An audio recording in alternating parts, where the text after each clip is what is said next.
आपको याद होगा कि 2011 के आसपास दिल्ली के अंदर एक आंदोलन चला जिसमें अन्ना हजारे, अरविंद केजरीवाल एंड कंपनी कहूँगा उसको, उन सब लोगों ने किस मुद्दे पे आंदोलन किया था? भ्रष्टाचार खत्म करेंगे, ब्लैक मनी वापस लाएंगे, लोकपाल बिल लाकर लोकपाल लागू करेंगे और भ्रष्टाचार का अंत करेंगे। लेकिन उसके बाद वो लोग सत्ता में भी आए पर लोकपाल पे कभी कोई चर्चा नहीं होती।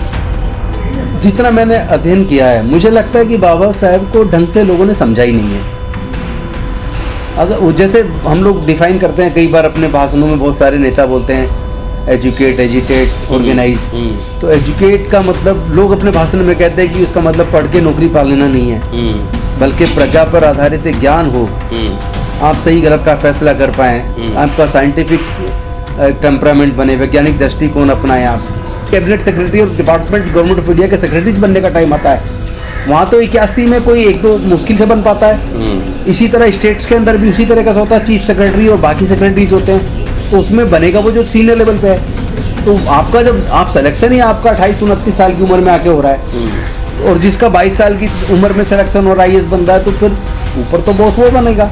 अलीबाजों की फौज जो आई है, जो कोई विमर्श नहीं है, डायलॉग नहीं है, सेमिनार नहीं है, कॉन्फ्रेंसेस नहीं है, तो ये क्या दलित अम्बेडकराइट पॉलिटिक्स में ये पॉसिबल है?